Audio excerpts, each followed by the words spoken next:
Good morning students. पिछले video में हमने बात की थी डिफेक्ट के बारे में। तो सॉलिड में अगर हम बात करें डिफेक्ट या इम्परफेक्शन क्या होता है कि एनी डेविएशन और irregularity through the ideal crystal of solid is called as defect. कि सॉलिड में जो आइडियल स्ट्रक्चर होता है उसमें कोई भी जो चेंज आता है उस चेंज को हम बोलते हैं डिफेक्ट के नाम से जानते हैं। फिर डिफेक्ट मैंने बताया था कि डिफेक्ट तीन प्रकार के होते हैं। आयनिक सॉलिड में डिफेक्ट तीन प्रकार के होते हैं। पहला स्टोइकियोमेट्रिक, जिसको हम बोलते हैं रस समीकरण मिति दोष। ऐसा दोष जहां धनायन और ऋणायन दोनों की संख्या का अनुपात जो रेशियो है वो क्या रहे, बराबर रहे, कहलाता है रस समीकरण मिति या स्टोइकियोमेट्रिक दोष। ये दो प्रकार का होता है, पहला शॉर्टकी डिफेक्ट और दूसरा फ्रैंकल डिफेक्ट। शॉर्टकी डिफेक्ट में क्या होता था कि समान संख्या में धनायन और ऋणायन अपना स्थान छोड़ करके लैटिस से बाहर चले जाते थे। When the equal number of cation and anion are missing from their lattice site, then the defect arises is called as Schottky या Schottky defect। तो जब कैटायन और एनायन अपनी पोजीशन छोड़ करके लैटिस से बाहर चले जाते हैं तो ऐसे डिफेक्ट को हम बोलते हैं शॉर्टकी डिफेक्ट। दूसरा फ्रैंकल में क्या होता है कि जब कोई कैटायन अपनी पोजीशन छोड़ करके और इंटरस्पेस को ऑक्यूपाई कर लेता है तो ऐसे डिफेक्ट को हम बोलते हैं फ्रैंकल डिफेक्ट। फ्रैंकल डिफेक्ट और शॉर्ट डिफेक्ट पे हमने अंतर डिटेल में पढ़ लिया था पिछले लेक्चर में। आज हम बात करेंगे नॉन स्टोइकियोमेट्रिक या अरस समीकरण मिति दोष। नॉन स्टोइकियोमेट्रिक का मतलब होता है कि ऐसे डिफेक्ट जहां धनायन और ऋणायन दोनों का जो अनुपात है वो बराबर नहीं रहता है, क्या कहलाता है, नॉन स्टोइकियोमेट्रिक डिफेक्ट कहलाता है। तो that kind of defect in which the ratio of cation and anion do not same is called as non-stoichiometric defect. तो ऐसे डिफेक्ट जहां कैटायन और एनायन का जो रेशियो है वो फिक्स नहीं हो, समान नहीं हो, क्या कहलाता है, नॉन स्टोइकियोमेट्रिक या अरस समीकरण दोष कहलाता है। अब अरस समीकरण दोष किस टाइप से हो सकता है, कितने प्रकार से हम अरस समीकरण या नॉन स्टोइकियोमेट्रिक डिफेक्ट को दर्शा सकते हैं। तो ये डिफेक्ट तीन तरीके से पॉसिबल है। पहला मेटल एक्सिस डिफेक्ट, जिसको आप बोलते हो धातु आधिक्य दोष। दूसरा मेटल डेफिशिएंट डिफेक्ट, जिसे हम कहते हैं धातु न्यूनता दोष।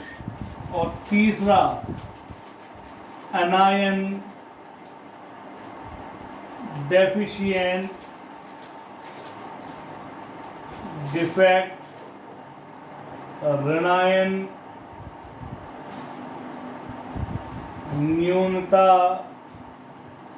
दोष। तो इन तीनों प्रकार के दोष के बारे में हम चर्चा करेंगे। सबसे पहले हम बात करते हैं मेटल एक्सिस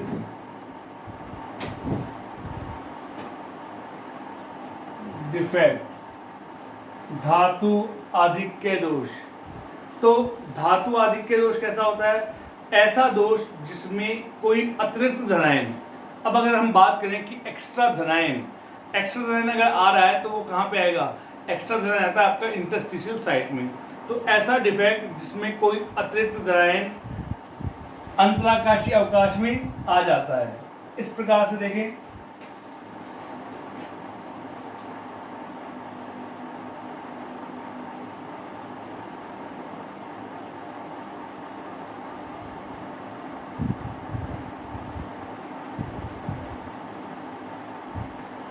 देख सकते हैं इसको।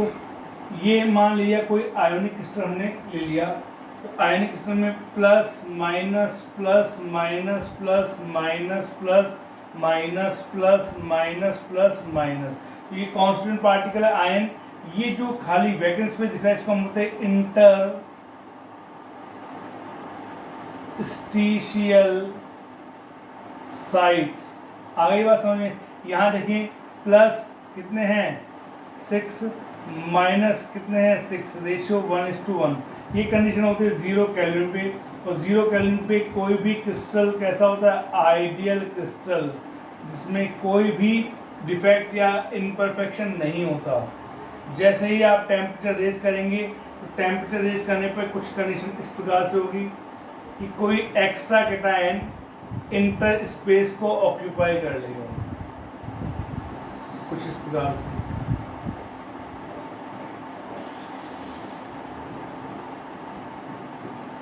Plus minus plus minus plus minus plus minus plus minus plus minus. अब यहाँ देखिए प्लस और माइनस, तो एक एक्स्ट्रा कैटायन कहाँ गया? इंटरस्पेस में। जैसे एक्स्ट्रा कैटायन आता है, अब कैटायन कितने हो गए? 7 हो गए, लेकिन एनायन कितना है? 6 ही है, तो रेशियो कितना होगा इसका? यहाँ पे 7 1 जा 7, फिर 0, 7 8 जा 56 और 7 5 जा 35, तो रेशियो 1:, सॉरी हाँ सही है, रेशियो कितना आ गया? 1:0.85। मतलब अगर कैटायन 1 कंट्रीब्यूट कर रहा है तो एनायन कितना कंट्रीब्यूट करेगा? 0.85। लेकिन चार्ज जो है इस पॉजिटिव कैटायन के आने के कारण से पॉजिटिव चार्ज बढ़ जाता है। हम जानते हैं कि जो क्रिस्टल हो कैसा होता है? न्यूट्रल होता है।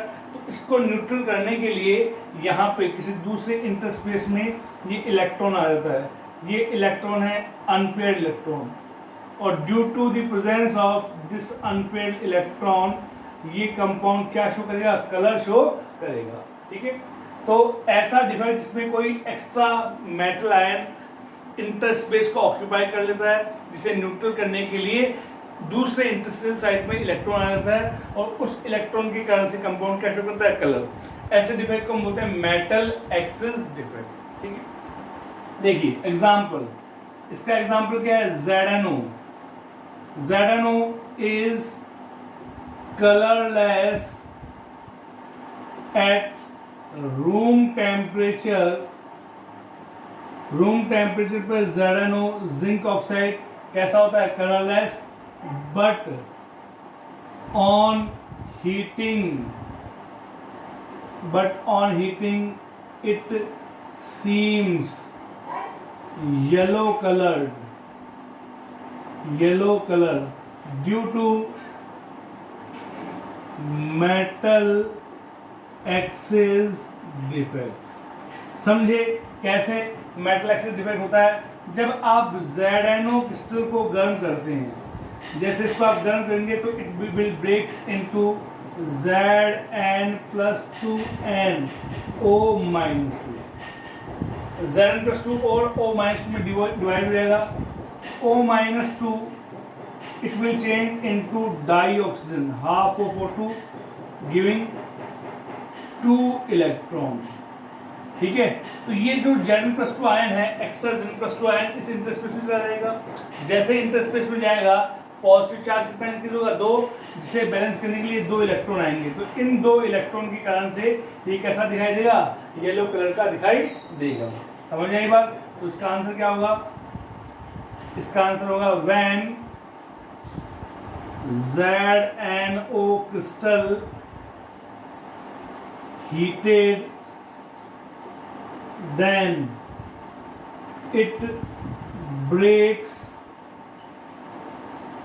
into Zn+2 and O-2 ion। O-2 ion remove या O-2 ion moves out of the crystal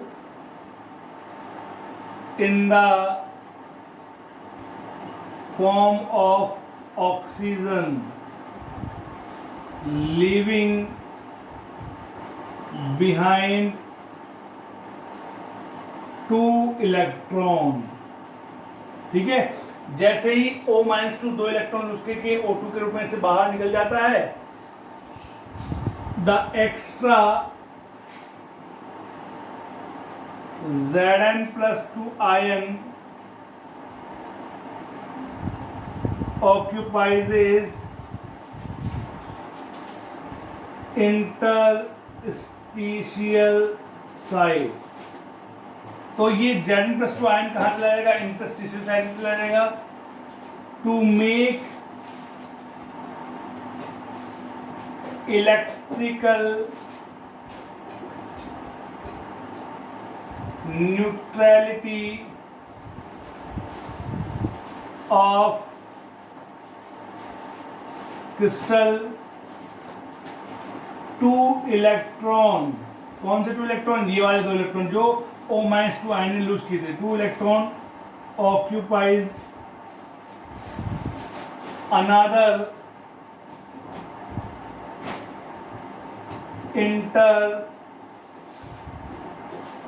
interstitial site। This kind of defect is called as metal axis defect। ठीक है, and due to presence of these 2 electrons, it seems yellow color। तो zinc oxide गर्म करने पर पीला इसलिए दिखाई देता है क्योंकि इंटरस्टिशियल साइट में एक Zn+2 आ जाता है और जिसे बैलेंस करने के लिए 2 अतिरिक्त इलेक्ट्रॉन किसी दूसरे इंटरस्पेस में आ जाते हैं। तो इन 2 इलेक्ट्रॉन के कारण से ये पीला दिखाई देता है। तो इस प्रकार के दोष को या डिफेक्ट को हम बोलते हैं मेटल एक्सिस डिफेक्ट। समझ आई बात? चलिए देखिए,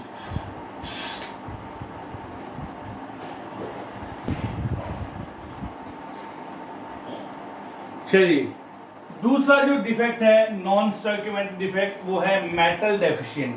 मेटल डेफिशिएंट मतलब जो कैटायन है उसकी क्या हो जाएगी? कमी हो जाएगी। इस प्रकार के डिफेक्ट में क्या होता है कि ये डिफेक्ट जो है जनरली उन सॉलिड में पाया जाता है जहां मेटल की वेरिएबल ऑक्सीडेशन स्टेट होती है। और आपको पता है कि जो डी ब्लॉक एलिमेंट है वो कौन सी ऑक्सीडेशन स्टेट शो करते हैं? वेरिएबल ऑक्सीडेशन स्टेट शो करते हैं। तो this kind of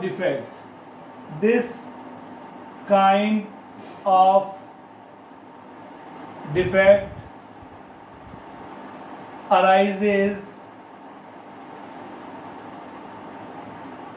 in those compounds where metal exhibit variable oxidation state। ठीक है, अब इस डिफेक्ट में होता क्या है? इन this kind of defect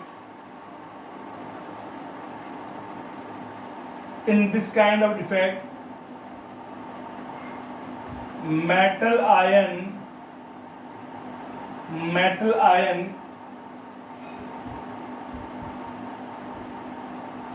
is missing from its lattice side. कि कोई मेटल आयन अपनी लैटिस साइड से मिस हो जाता है, गायब हो जाता है। तो अब पॉजिटिव चार्ज आएगा तो पॉजिटिव को बैलेंस करने के लिए प्रोटॉन तो आएगा नहीं, क्योंकि प्रोटॉन कहाँ होते हैं? न्यूक्लियस में होते हैं। तो अब पॉजिटिव चार्ज को बैलेंस करने के लिए उसके पड़ोस में या फिर किसी दूसरी इंटरस्पेस में या किसी दूसरी लैटिस साइड पे जो कैटायन मौजूद है वो अपनी वैलेंसी को उतना ही इंक्रीज कर लेगा। तो in this kind of defect metal ion is missing from its lattice side to maintain the neutrality of crystal metal ion of another lattice site increase its valency. This kind of defect is called as metal deficient defect. ठीक है, तो ये जो defect है वो उन compound में मिलता है जहाँ पे metal variable oxygen state show करता है और डी ब्लॉक एलिमेंट में वेरिएबल स्टेट ज़्यादा पाई जाती है। ठीक है, ऐसा एफ ब्लॉक में भी, लेकिन एफ ब्लॉक के एलिमेंट थोड़े से कम वेरिएबल शो करते हैं। तो देखिए एग्जांपल किस प्रकार से होगा। मान लीजिए कि ये कोई क्रिस्टल है,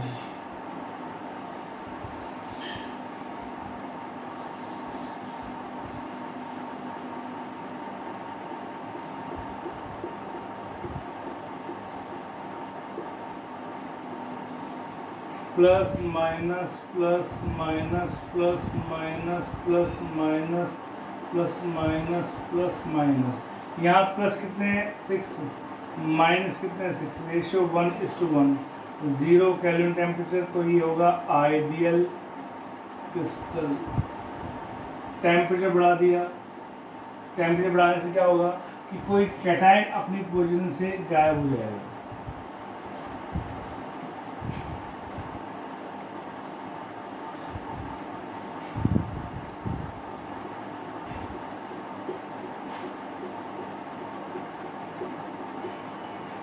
plus minus plus minus plus minus plus minus plus minus plus और माइनस। सपोज ये वाला कैटायन अपनी पोजीशन से गायब हो गया। ठीक है, तो अब गायब हो गया तो दूसरा कैटायन क्या करेगा, अपनी चार्ज को बैलेंस करने के लिए क्या करेगा, अपनी वैलेंसी को बढ़ा लेगा। अब देखिए कैटायन कितने यहाँ पे 1 2 3 4 5, एनायन कितना है 6, रेशियो 1:0.83, रेशियो कितना 1:1 आ रहा, नहीं आ रहा, तो ये है मेटल डेफिशिएंट डिफेक्ट। ठीक है, अब यहाँ चार्ज देखें 2 3 4 5 6, चार्ज पूरा है, प्लस का 6 और माइनस का 6 है। एग्जाम्पल क्या होगा आपका, जैसे Ni 0.940, Fe 0.960, Fe 0.950 एक्सेट्रा। तो ये एग्जाम्पल देख सकते हैं आप। निकल कितना कॉन्ट्रीब्यूट कर रहा है 0.94, तो ऑक्सीजन कितना कॉन्ट्रीब्यूट कर रहा है 1 कॉन्ट्रीब्यूट कर रहा है। तो ऐसे डिफेक्ट जिसमें कोई मेटल आयन अपनी पोजीशन छोड़ करके वहाँ से बाहर चला जाता है, क्रिस्टल की न्यूट्रलिटी को बनाए रखने के लिए कोई दूसरा मेटल आयन अपनी वैलेंसी को उतना ही इंक्रीज कर लेता है, तो ऐसे डिफेक्ट को हम होते हैं मेटल डेफिशिएंट डिफेक्ट। इंपॉर्टेंट बात यह है कि मेटल डेफिशिएंट डिफेक्ट उन सॉलिड में पाया जाता है जहां मेटल आयन की वेरिएबल ऑक्सीडेशन स्टेट पाई जाती है। देखिए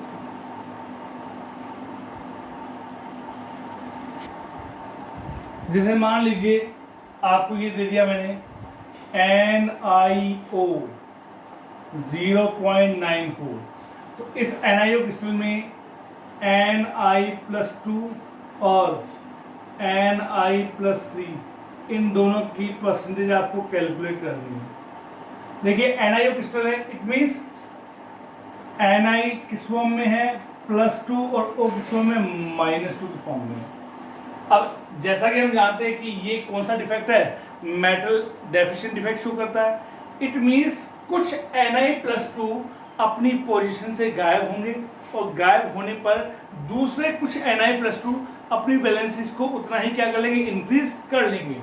तो ऐसे डिफेक्ट को हम बोलते हैं मेटल डेफिशिएंट डिफेक्ट। तो हमने मान लिया कि Ni कितना है टोटल, Ni+2 कितना है, Ni कितना है 0.94, इसमें Ni+2 और Ni+3 का निकालना है। तो लेट Ni+2, Ni+2 हमने मान लिया x है, ठीक है। Ni+2 कितना है, x है।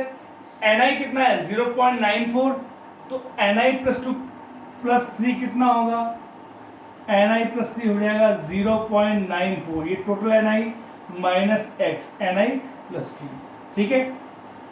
हमें पता है NiO जो कंपाउंड है उसके टोटल ऑक्सीजन नंबर का जो सम है वो कितना होना चाहिए, 0 होना चाहिए। ऑक्सीजन कितना कंट्रीब्यूट कर रहा है, O-2, ये कंट्रीब्यूट कर रहा है 1। तो देखिए 2 × x + 3 × 0.94 - x प्लस ऑक्सीजन का कंट्रीब्यूशन 1, चार्ज कितना -2 is equals to 0, 2x plus 3 4 12, 3 9 27 and 28, 2.82 minus 3x plus -2 is equals to 0। 3x में से 2x गया तो माइनस का x, प्लस के 2.82 में से 2 गया तो प्लस का 0.82 इज इक्वल्स टू 0। तो -x इज इक्वल्स टू, ये प्लस का है इधर आएगा तो -0.82, माइनस से माइनस कैंसिल हो गया, तो x इज इक्वल्स टू 0.82 और x किसके इक्वल था, Ni+2। तो Ni+2 का जो कंट्रीब्यूशन आ रहा है वो आ रहा है 0.82, तो Ni3+ कितना होगा, Ni3+ होगा 0.94 माइनस x, 0.94 - 0.82, तो कितना हो गया, 4 में से 2 गया तो 2, 9 में से 8 गया तो 1, 0.12 परसेंटेज निकाल सकते हैं। देखिए Ni+2 कितना है 0.82, टोटल 0.94 इंटू 100, पॉइंट से पॉइंट कैंसिल, 2 4 8, 2 1 2, 2 4 8 एंड 2 9 2 7 14, इसके बाद कैंसिल होगा नहीं, तो ऊपर कितना आ रहा है 4100 डिवाइडेड बाय 47, डिवाइड कर लें 4100 को मल्टीप्लाई किया 47 से, तो 8 टाइम्स देखते हैं, 47 मल्टीप्लाई बाई 8, 8 7 56, 5 8 4 32 एंड 5 37।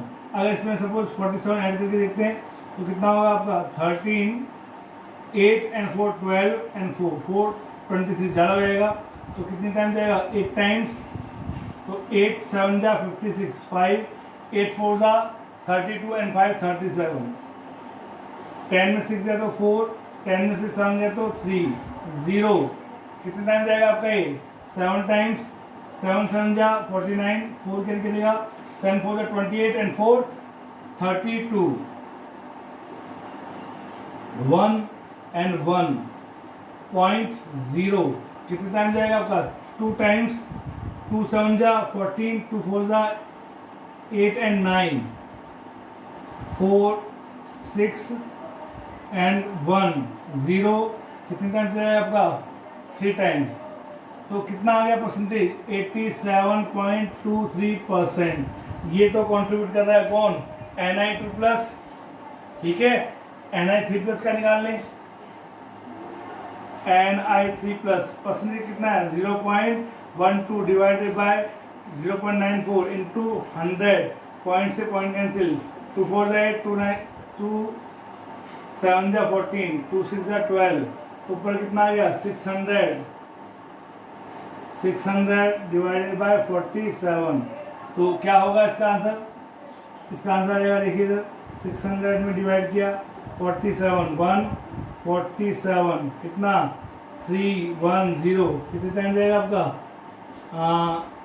7 3 4 12, 2 टाइम्स, तो कितना होगा 2 7 14, 2 4 8 and 9, 94, 6 3 0, कितना जाएगा आपका 4 6 4 7 4 8 4 8 4 7 देखें, हाँ 4 7 7 7 7 जा 49, 4 7 4 जा 28 एंड 4 32। कितना 10 में से 9 गया तो 1, 5 में से 2 गया तो 3, 0 कितना टाइम जाएगा आपका अगेन 6 टाइम्स हो जाएगा। तो यहाँ पे 12.76% निकाल सकते हैं। तो कैसा भी क्वेश्चन हो आप इजीली निकाल सकते हैं। अगर यहाँ पे FEO वाला एग्जाम्पल हो तो भी आप FE2 प्लस और FE3 प्लस का निकाल सकते हैं। सपोज मान लो ये वाला है FE 0.960, तो FE 0.96 में FE2 प्लस वाले हैं मैक्सिमम, तो कुछ क्या होंगे FE3 प्लस कर सकते हैं। चलिए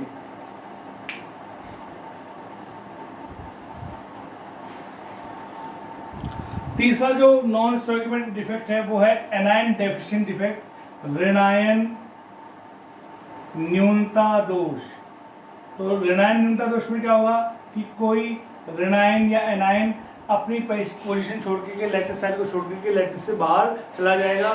जिस स्थान से एनायन अपनी पोजीशन छोड़ के बाहर जा रहा है उस पोजीशन पे उसकी जगह पे, क्योंकि चार्ज हमें क्या करना चाहिए, बैलेंस करना है आपको, तो उस एनायन के पोजीशन पे क्या जाता है, इलेक्ट्रॉन, और उस इलेक्ट्रॉन के कारण से कंपाउंड क्या करता है, कलर शो करता है। तो एनायन डेफिशिएंट डिफेक्ट क्या होगा, डेफिशिएंट कि इन this kind of defect anion is missing from its lattice site to make electrical neutrality of crystal electron occupy this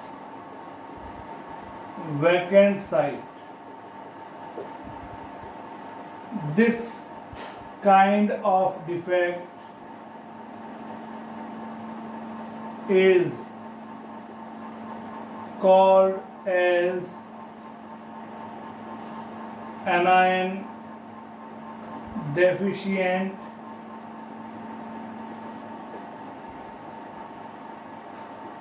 defect. ठीक है, इसका एग्जाम्पल क्या है कि when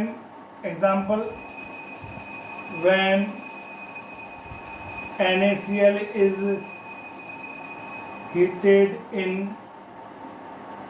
presence of Na vapor, then it seems yellow color।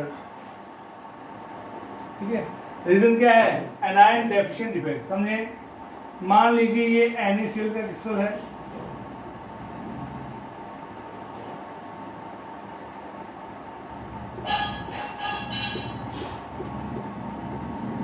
ये NaCl का crystal है, plus minus plus minus plus minus plus minus plus minus plus minus. यहाँ से आपने क्या किया, इसके ऊपर Na वेपर डाल दी। अब जब आप Na वेपर डाल दें तो Na वेपर है गैस स्टेट में, तो ये Na क्या करेगा, यहाँ पे Na प्लस आयन और एक इलेक्ट्रॉन बनाएगा। Na जो गैस फॉर्म में था वो एक इलेक्ट्रॉन लूज करके Na प्लस आयन बनाता है। ये Na प्लस आयन इसकी सरफेस पे डिफ्यूज होता है, यहाँ पे Na प्लस आयन। ठीक है, जैसे ही Na प्लस आयन यहाँ छिपेगा तो यहाँ ये लैटिस साइड से या क्रिस्टल लैटिस में से किसी एक एनायन को अपनी सरफेस पे बुला देता है। Cl माइनस जाकर के ये क्या बना देगा, NaCl, खुद तो क्या बना देगा, NaCl बना देता है, लेकिन ये पोजीशन क्या होगी, खाली होगी। अब ये पोजीशन जैसे Cl माइनस बाहर गया, यहाँ पे चार्ज क्या होगा, बैलेंस नहीं होगा, इम्बैलेंस हो गया आपका। तो इस चार्ज को बैलेंस करने के लिए ये जो इलेक्ट्रॉन Na ने लूज किया था वो इलेक्ट्रॉन इस वैकेंट साइज को ऑक्यूपाई कर लेता है, और जिस पोजीशन पे इलेक्ट्रॉन मिलता है उसको हम बोलते हैं F सेंटर, जहाँ F का मतलब है फेरबी या फैब्रियो या फॉरबेन, और इन तीनों का मतलब होता है centre of colour, centre of colour, रंग का केंद्र। तो इस एफ सेंटर के कारण से, या आप कह सकते हैं इस अनपेयर इलेक्ट्रॉन के कारण से NaCl क्रिस्टल कैसा दिखता है, येलो कलर का दिखाई देता है।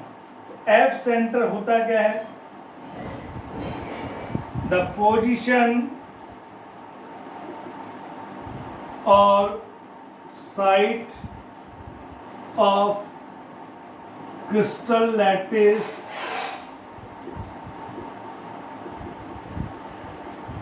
where unpaired electron is present called as F center। ठीक है, इसके और भी एग्जाम्पल है। जब आप LiCl को गर्म करोगे Li वेपर के साथ में, तो ये किस कलर का दिखाई देगा, पिंक कलर, उसका रीज़न भी यही है। और आप अगर KCl क्रिस्टल को गर्म करोगे पोटेशियम वेपर के साथ में, तो ये दिखाई देगा वॉयलेट कलर का, बैंगनी कलर का। तो तीनों ही एग्जाम्पल का आंसर कौन सा है, एनायन डेफिशिएंट डिफेक्ट। तो this is all about non stoichiometric defect. Last defect बचता है कौन सा, इम्प्योरिटी डिफेक्ट, इसको भी हम डिस्कस करते हैं। देखिए इसको,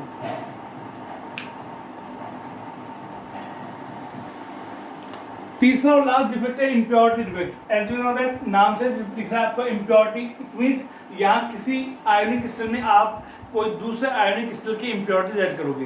ध्यान देना कि जो आयोनिक क्रिस्टल है वो या तो क्या होगा, NaCl का होगा या फिर AgCl का।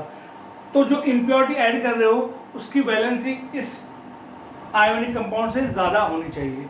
तो अगर NaCl का क्रिस्टल है उसमें हम SrCl2 की इम्प्योरिटीज ऐड करते हैं, जिसमें Sr पे चार्ज है +2। तो जब एक Sr+2 को इंट्रोड्यूस किया जाता है, एक Sr+2 को इंट्रोड्यूस किया जाता है, तो पॉजिटिव चार्ज क्या हो जाता है, ज़्यादा हो जाता है। तो पॉजिटिव चार्ज को बैलेंस करने के लिए एक Sr+2 जब एंटर होगा तो कितने Na+ बाहर निकले, 2। तो एक की जगह पे तो Sr+2 आ जाता है और दूसरे की जगह पे क्या बन जाता है, हॉल बन जाता है, जिसको आप हिंदी में कहते हो छिद्र। और इस हॉल के कारण से इसकी इलेक्ट्रिकल प्रॉपर्टी एनहेंस हो जाएगी। ठीक इसी प्रकार का CBSE में 2018 में क्वेश्चन आया हुआ है कि क्वेश्चन था कि जब AgCl में आप CdCl मिलाते हैं CdCl2 तो क्या होता है, तो इम्प्योरिटी डिफेक्ट आपका अराइज हो जाएगा। CdCl2 में भी देखिए Cd+2 है, तो एक Cd+2 दो Ag+ को निकाल लेगा, एक Ag+ की जगह पे तो Cd+2 आ जाएगा और दूसरी साइड क्या होगी, वैकेंट हो जाएगी। तो इस प्रकार के डिफेक्ट को हम बोलते हैं इम्प्योरिटी डिफेक्ट। समझ आई बात। तो this is all about imperfection in solid, ठोसों में दोष के प्रकार या अपूर्णता के प्रकार। Thank you.